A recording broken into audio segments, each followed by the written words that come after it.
Now, from other various sources, I have been able to find a couple of excerpts from the lawsuit. So I'm going to read a couple of them that I find. On this one, it says plaintiff contractually obligated comprehension enabled ongoing fraudulent financial reporting, tax manipulation, and unjust enrich of defendants. This deliberate and systematic financial exploitation represented a coordinated pattern of fraud, theft, and economic coercion that substantially enhanced defendant Cartagena and his associates at plaintiff's direct expense, causing plaintiff substance financial harm, economic vulnerability, and emotional distress. Coercive control, psychological manipulation, and threat of harm. Defendant Cartagena controlled over plaintiffs extended far beyond more merely exploitation or denial of credit. Over 16 years, defendant cultivated a deliberate environment of psychological manipulation, intimidation, and persistent threats to ensure plaintiff continued submission, silence, loyal despite ongoing abuse, exploitation, and humiliation. Defendant Cartagena frequently warned plaintiff with chilling, explicit, repeatedly stating, "Nobody leave Terror Squad in one piece."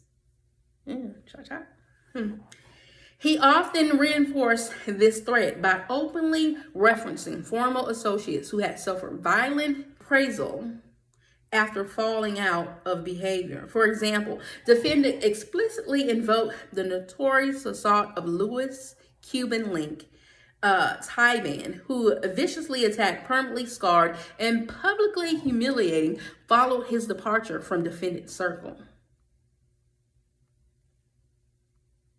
Why is it so? These statements are not mere idle threats or exaggerations. They're constituted explicit and calculated warnings, deliberate issued to plaintiff to convey that any act of resistance, disloyal, or demand for fair treatment would inevitably lead to severe physical harm, public disgrace, professional sabotage, or worse.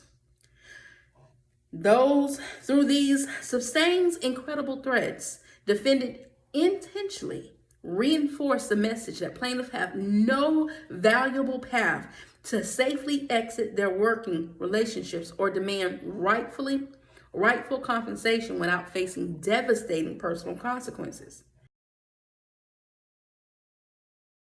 Defendant methodically cultivated an atmosphere where fear of violence, retaliation, abandonment abroad, and career destruction permitted plaintiff daily experiences, effectively destroying any notion of autonomy or genuine choice.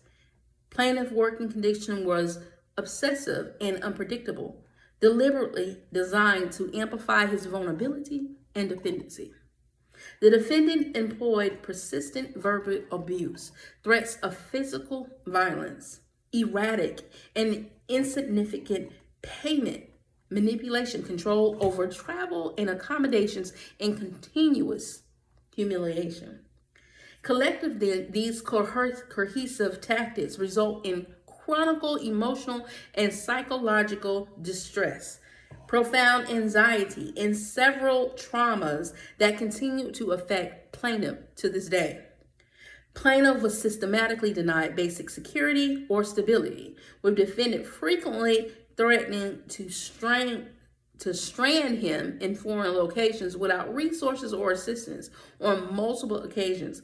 These threats became a reality, leaving plaintiff stranded and without access to the adequate food, shelter, or safe transit home, further intensifying his fear and insecurities and dependency. The consistency invocation of past acts of violence by defendants, such as brutal attacks on Cuban links, was an intentional strategy. Defendant purposely leveraged these prior violent incidents to establish the credibility and immediacy of his threats. Effectively placing. Defendant purposely leveraged these prior violent incidents to establish the credibility and the immediacy of his threats. Effectively placing the plaintiff in a constant state of apprehension and psychological captivity. The looming threat or physical harm was not hypothetical, but concrete. Continuously reinforce it by explicit verbal warnings and visible reminders of prior violent acts.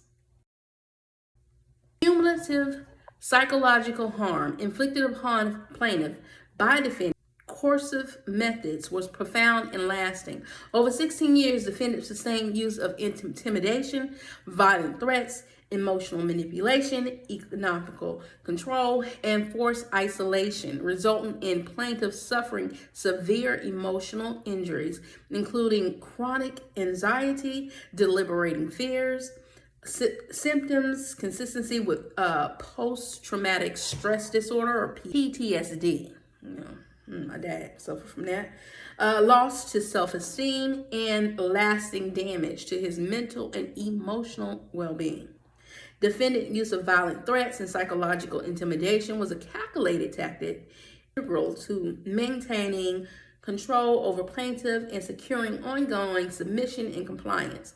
These methods of coercion went far beyond mere workplace disputes or contractual agreement, constituting an explicit act of extortion, intimidation, and forced labor. Each threat, warning, and act of psychological manipulation was deliberate, reinforcing defendant's dominance and plaintiff's involuntary labor and silence. Collectively, these cohesive tactics demonstrated a calculated and substance pattern of psychological and emotional abuse, intentionally implicated by defendant Cartagena and his associates to maintain plaintiff exploitation, submission, and silence. SEXUAL, exploitation, humiliation under duress. In addition to systematic financial exploitation and relentless psychological abuse, defendant Cartagena deliberately subject plaintiff Dixon to repeat and severe sexual coercion, manipulation, and humiliation, which further defendant's total control over plaintiff's anatomy, physical safety, and labor. Plaintiff 16 years period working closely with defendant. Plaintiff was routinely to engaging in sexual act with women brought by defendant Cartagena in hotel rooms and private gatherings following performance and studio events. Defendant Cartagena frequently arranged and orchestrated these encounters, intentionally creating scenarios designed to reinforce plaintiff complete submission. Are these hotel nights, aka freak-offs, king nights? Latino style? Defendant Cartagena regularly monitored these encounters closely, frequently remaining in the room to watch, record, and private explicit directions and commands. Yep, it kind of sounds awful like those nights that Diddy be doing. Did not willfully committed to these acts, but solely out of fear of immediate retaliation, which defendant repeatedly demonstrated would include financial punishment, professional sabotage, abandonment in foreign countries, or physical harm. On at least one occasion, plaintiff explicitly resisted participating in a coerced SEXUAL, and I'm spelling them, it's really saying it because I don't know if you'll get flagged, encountered arranged by defendant. Defendant immediately retaliated by canceling plaintiff's scheduled flight home, deliberately stranding plaintiff plaintiff without money, shelter, or support, therefore intentionally placing him in an isolated, unsafe, and highly vulnerable position abroad. These calculated and repeated acts of sexual sex, UAL, coercion serve as a clear purpose in defendant enterprise, reinforcing plaintiff ongoing subordination, obedience, and silence through humiliation, fear, and psychological denomination. Sexual compliance became a condition of plaintiff continued employment, access to essential resources, safe travel, and basic human dignity. The defendant use of coercive sex acts, unpinned by the threat of job loss, abandonment, or physical harm, met the definition of sex trafficking by coercion. Under 18 U.S.C. Statute 1591. SEX-UAL acts were induced, but not by choice, but by fear. Dependency and fraud, each encounter carried an unspoken message: refuse and you lose everything. The plaintiff estimates that over 16 years, he was coerced into more than 4,000 SEX-UAL acts to maintain his standing within the enterprise. The defendant used these acts not merely for gratification, but as a control mechanism. By degrading plaintiff repeatedly in the front of others, he undermined plaintiff autonomy, silenced his resistance, and made him emotional and physically dependent on defendant's approval. The psychological toll was immense, and the plaintiff developed system consistent with PTSD, including flashbacks, intrusive thoughts, panic attacks, and emotional detachment. And silenced his resistance and made him emotional and physically dependent on defendant's approval. The psychological toll was immersed, and the plaintiff developed symptoms consistent with PTSD, including flashback, intrusive thoughts, panic attacks, and emotional detachment. He maintained in trauma-informed therapy and continued to experience deliberating anxiety. These experiences are not private or confidential. Enterprise members include JB, Raw, Pistol Pete, and security staff routinely witnessed and participated in these coercive dynamics. All right, so on this, it skipped over to where Mr. Cartagena, aka Fat Joe, and his staff repeated used words and functions as internal codes to direct violence, sexual coercion, intimidation, and other explicit conducts. This includes the Dern, Fat Joe and Fat Guy, or Fat Guy, the Don, Fat Joe, biatches, targeted female, referring to them as the BTICHs, papoose, coerced or violent sexual acts, calipy, to physical assault or slap, cooling, rectum, or anus.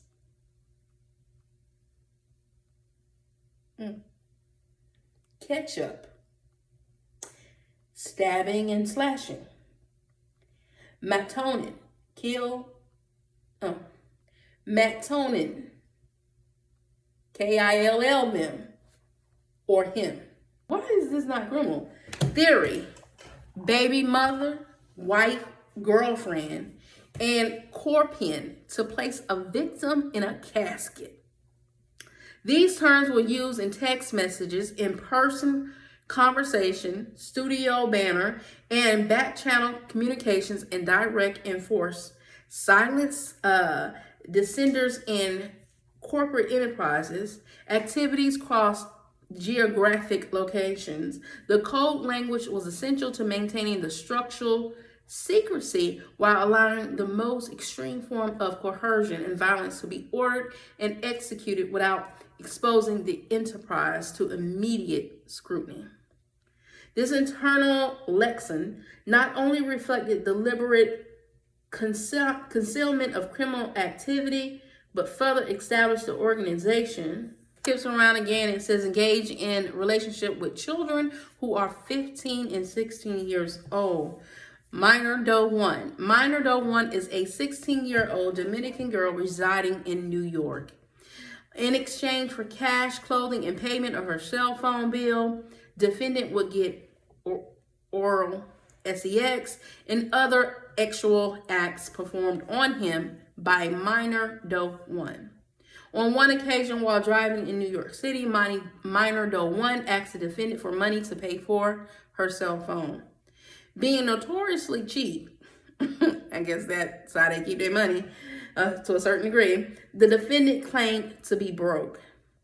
This upset Minor Doe 1, who began yelling and cursing and screaming. Plaintiff begged defendant to pay the minor child's phone bill, which was less than $100. Minor Doe number 2. Minor Doe number 2 is a Caucasian female. She is not a U.S. state citizen. The defendant began having sexual relations with Minor Doe 2 when she was 15 years old after a concert overseas. Defendant flew Minor Doe number 2 to New York City and Miami, Florida on multiple occasions. God, Florida always got to be involved in some kind of way. Due to Minor Doe, not fully formed baby, basically she looked like a baby, defendant paid for her to get a Brazilian butt lift.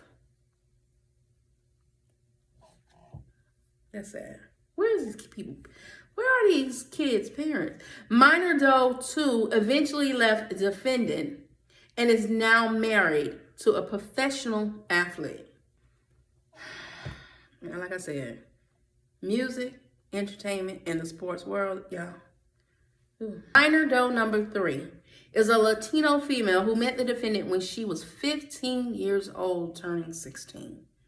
According to the plaintiff, defendant was in love with Minor Doe number 3. He was contemplating leaving his wife. The defendant paid all Minor Doe's 3 bills and even took her overseas to his tour stops. He brought her to Florida and would put her up in a condo he rented on a few blocks from his house with his wife. I hope she take it all if she decides to leave you. In a record conversation, Minor Doe 3 and her 15-year-old cousin describe in detail to plaintiff how inappropriate it was for defendant, who was in his late 30s at the time, to be fawning over children. The defendant sees no shame in his depravity towards children. Defendant Cartagena has demonstrated a disturbing lack of remorse or discretion regarding his predatory behavior. Rather than conceal his actions, he has on multiple occasions allude to an open reference, actual inappropriate conduct to his public persona and artistic output. In the song titled She's My Mama, defendant delivered lyrics that were considered in context, reflects an unhealthy and troubling fixation on other underage individuals. The content of the song is explicit, suggestive, and disturbingly detailed, and defendant used it to normalize, romanticize, and even boast about behavior that align with the patterns of coercion and exploitation described throughout this complaint. And best to believe, with all this stuff being said, all these minor 1, minor 2, minor 3, they're going to come up and talk, watch. And that's when it's going to turn from civil to federal. To that infamous song, Now she was only 16. I had to nurture that, give her some growth, and waited till I touched that cat. Told her she gonna have to work if she gonna get ahead. Then she drove me berserk and gave me some head. She told me that she learned that from the PORNO flicks. I said, Mama, stop talking. Just suck on that DICK. I ain't say her name yet, so let's say she's nothing. Now watch me turn this nothing into something. Get it? Mommy, get in that kitchen. This is free base. Just cooking till it's hard, then cut it in the eggs. Take a trip across town to see True. Just get the money. Don't listen. That nigga think he cute. See all this money we got? We going shopping. Louis Vuitton and Gucci. We get it popping. We hit the club on some Cleo. SHIT. See the respect that you get from being my BITCH? Look, seeing them, they sick. They want to be in your shoes. That's the game that one hit her with to leave her confused. I'm sitting using her paper for she want a man. I'm about to see my other BITH, but she understands. Based on information and belief, She's My Mama was written about minor doe number 3. Man, this is crazy.